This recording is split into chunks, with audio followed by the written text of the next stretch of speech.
कर्मयोग क्या होता है? कर्मयोग द्वारा ईश्वर की प्राप्ति कैसे होती है? इन सब बातों को सुनेंगे स्वामी रामकृष्ण परमहंस की अमृतवाणी से। वे कहा करते थे, कर्मयोग यानी कर्म के द्वारा ईश्वर के साथ योग, अनासक्त होकर किए जाने पर प्राणायाम, ध्यान, धारणा इत्यादि अष्टांग योग या राजयोग भी कर्म योग ही है। संसारी लोग अगर अनासक्त होकर ईश्वर पर भक्ति रखकर उन्हें फल समर्पण करते हुए संसार के कर्म करें तो वह भी कर्म योग है। फिर ईश्वर को फल समर्पण करते हुए पूजा, जप इत्यादि करना भी कर्मयोग ही है। ईश्वर लाभ ही कर्मयोग का उद्देश्य है। सत्वगुणी व्यक्ति, उसका कर्म उससे स्वभावतः ही छूट जाता है। प्रयत्न करने पर भी वह कर्म नहीं कर पाता। जैसे गृहस्थी में बहू के गर्भवती होने पर सास धीरे धीरे उसके काम काज घटाती जाती है और जब उसके बच्चा पैदा हो जाता है तब तो उसे केवल बच्चे की देखभाल के सिवा और कोई काम नहीं रह जाता। जो सत्वगुणी नहीं है उन्हें संसार के सभी कर्तव्यों का पालन करना चाहिए। उन्हें ईश्वर के चरणों में अपना सब कुछ समर्पण करके संसार में धनी व्यक्ति के घर की दासी की तरह रहना चाहिए। यही कर्मयोग है। जितना संभव हो ईश्वर का ध्यान, नाम जप करते हुए उन पर निर्भर रहकर अनासक्त भाव से अपने कर्तव्यों का पालन करना चाहिए। यही कर्मयोग का रहस्य है। भगवान को तुम एक गुना जो कुछ भी अर्पित करोगे उसका 1000 गुना पाओगे। इसलिए सब कार्य करने के बाद जलांजलि दी जाती है। श्री कृष्ण को फल समर्पण किया जाता है। युधिष्ठिर जब सब पाप श्री कृष्ण को अर्पण करने जा रहे थे तब भीम ने उन्हें सावधान करते हुए कहा, ऐसा काम मत करो।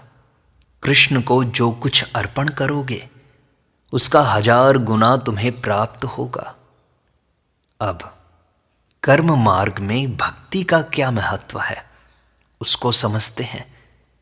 विशेषकर इस कलयुग में अनासक्त होकर कर्म करना बड़ा कठिन है। इसलिए इस युग के लिए कर्म योग, ज्ञान योग की अपेक्षा भक्ति योग अच्छा है। परंतु कर्म कोई छोड़ नहीं सकता। मानसिक क्रियाएं भी कर्म ही हैं। मैं विचार कर रहा हूँ, मैं ध्यान कर रहा हूँ, यह भी कर्म ही है।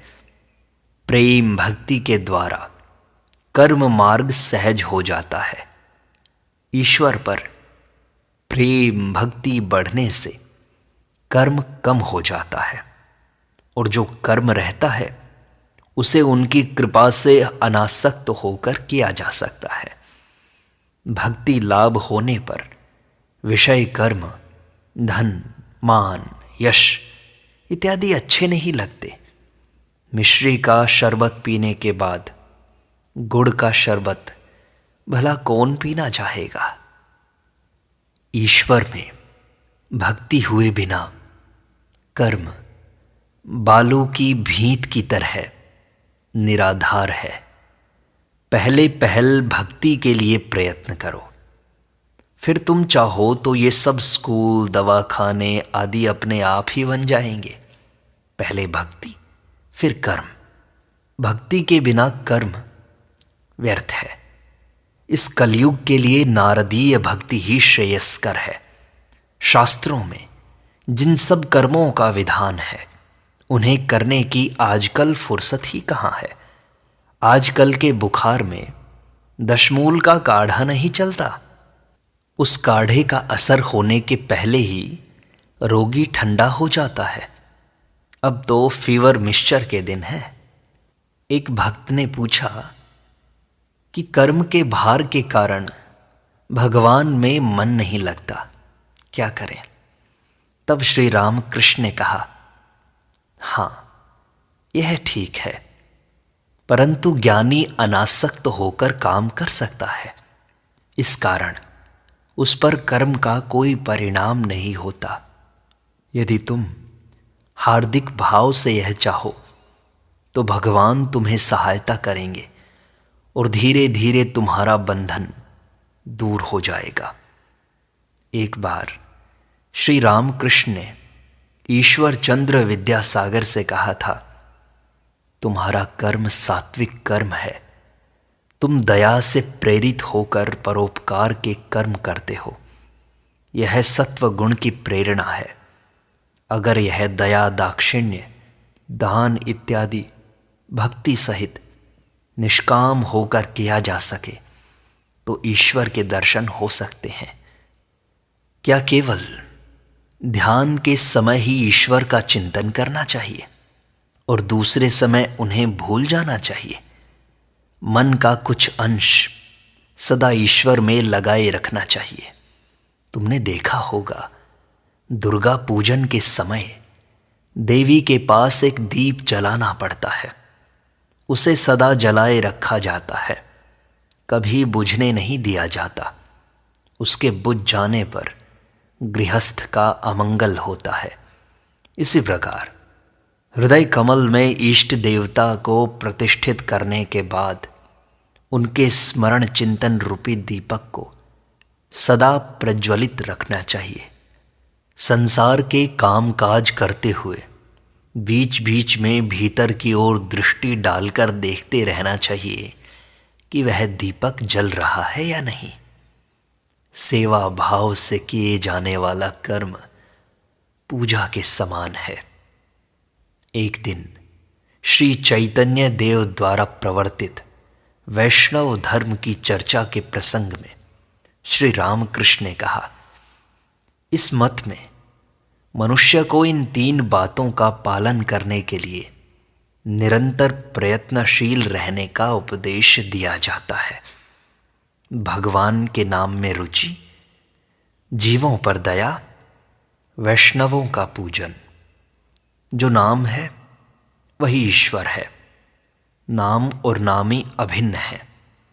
यह जानकर सदा अनुराग सहित नाम लेते रहना चाहिए। कृष्ण और वैष्णव, भक्त और भगवान अभिन्न है, यह जानकर सदा साधु भक्त जनों की श्रद्धापूर्वक सेवा वंदना करनी चाहिए तथा यह जगत संसार श्री कृष्ण का ही है, इस बात की हृदय में धारणा करनी चाहिए। सब जीवों पर दया। इतना कहते ही श्री रामकृष्ण एकाएक समाधि में मग्न हो गए।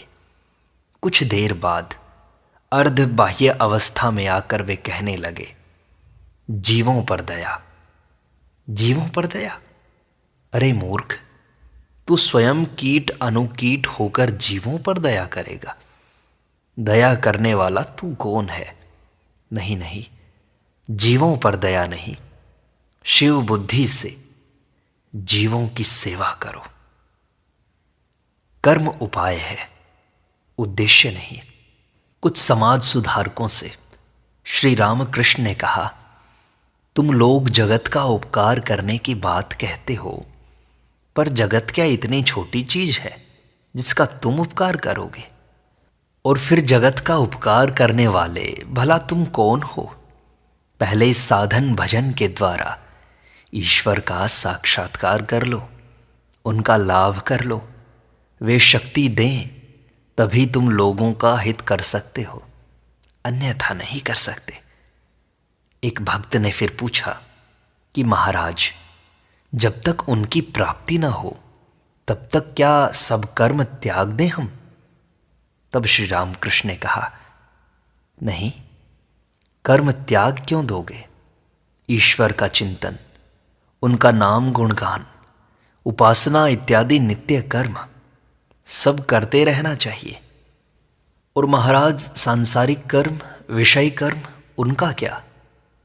हाँ, उन्हें भी किया करो, संसार यात्रा के लिए जितना आवश्यक हो उतना ही, परंतु साथ ही निर्जन में रोते हुए प्रभु से प्रार्थना करनी होगी, ताकि कर्म निष्काम भाव से किए जा सके। तुम्हारे लिए कर्म का त्याग करना संभव नहीं है। तुम्हारी इच्छा हो या ना हो, तुम्हारा स्वभाव तुमसे कर्म करवाएगा। इसलिए अनासक्त होकर कर्म करो। अनासक्त होकर कर्म करने से ईश्वर लाभ होता है। अनासक्त होकर कर्म करना अर्थात कर्म फल की आकांक्षा न रखना, ईश्वर लाभ जीवन का उद्देश्य है और निष्काम कर्म उसका उपाय।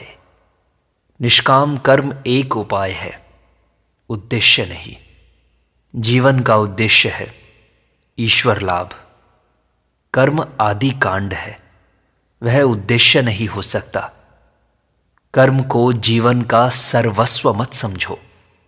ईश्वर से भक्ति के लिए प्रार्थना करो, करते जाओ। यदि सौभाग्यवश भगवान तुम्हारे सामने प्रकट हो जाएं, तो क्या तुम उनसे अस्पताल, दवाखाने, कुएं, तालाब, रास्ते, धर्मशालाएं, इन्हीं सब के लिए प्रार्थना करोगे? नहीं ना। ये सब चीज़ें तभी तक सत्य प्रतीत होती हैं जब तक भगवान के दर्शन नहीं होते। एक बार उनके दर्शन हो जाएं, तो ये सब स्वप्न के समान अनित्य असार लगने लगते हैं। तब साधक उनसे केवल ज्ञान और भक्ति की ही प्रार्थना करता है। कर्म और निष्कामता, इनके संबंध को समझते हैं अब। यदि किसी में शुद्ध सत्व गुण का उदय हो, तो वह सदा केवल ईश्वर चिंतन ही करता है, उसे और कुछ भी नहीं भाता।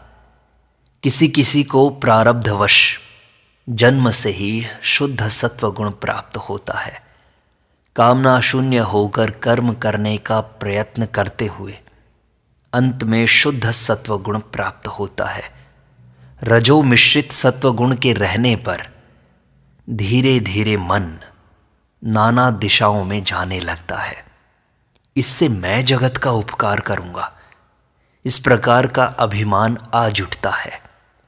इन सामान्य जीवों के लिए जगत का उपकार करने जाना बड़ा कठिन होता है।